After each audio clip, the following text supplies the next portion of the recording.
Jadi Yesus berkata, engkau harus mengampuni terlepas dari apakah mereka meminta pengampunan. Ingat, Yesus di kayu salib. Dia menyembuhkan mereka, dia memberi mereka makan, tetapi mereka menyalibkan dia. Mereka tidak meminta pengampunan. Mereka mengejeknya. Mereka membuang undi untuk jubahnya.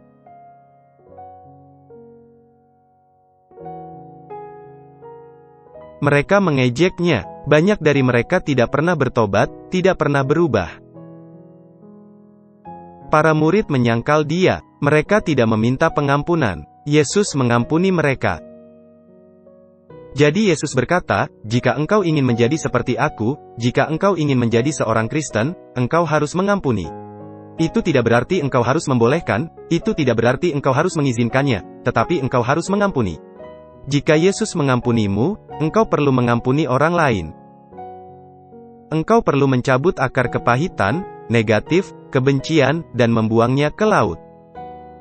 Jadi apa langkah-langkah untuk menghilangkan emosi dan bekas luka dan sakit hati itu? 3 langkah. Mengakui. Carilah perspektif Tuhan. Selesaikan prosesnya. Pikirkan tentang Yesus di kayu salib.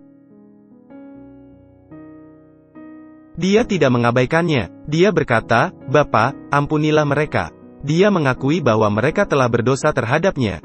Dia tidak mengabaikannya dan Yesus tidak membiarkan dirinya untuk fokus kepada apa yang mereka lakukan kepadanya. Hei, aku menyembuhkanmu. Engkau penderita kusta, engkau buta, engkau lumpuh. Mengapa engkau berteriak, salibkan dia? Aku melakukan yang baik dan ini bagaimana engkau membalasnya kembali? Saya membantumu dengan bisnismu. Saya membantumu saat engkau sakit. Mengapa engkau melakukan itu kepadaku? Yesus tidak membiarkan dirinya berpikir, merenungkan secara negatif.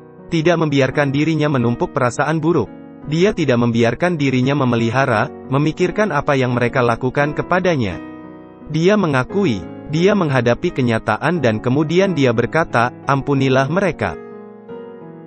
Dengarkan saudara-saudara, pengampunan tidak hanya melibatkan kata-kata, saya memaafkanmu.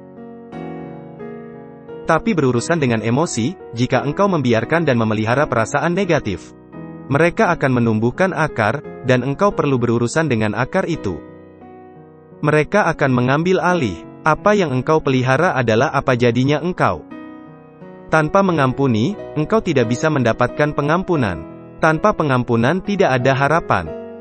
Pada dasarnya, saya bertanya kepadamu sekarang, karena dia membiarkan dirinya memupuk perasaan itu.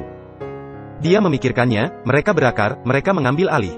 Dia menjadi perasaan itu. Dia tidak bisa hidup tanpa kebenciannya, dia menjadi dendam.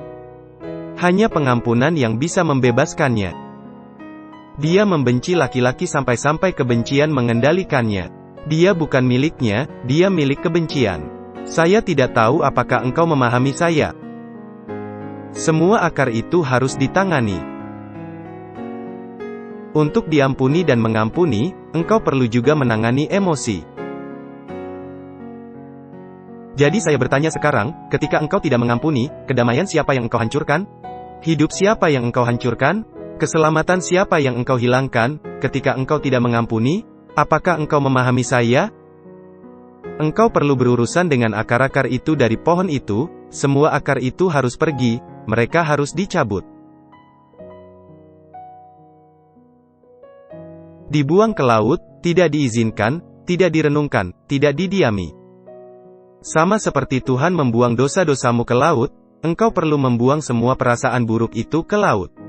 Tidak cukup dengan mengatakan, saya memaafkanmu, tetapi engkau harus melepaskannya.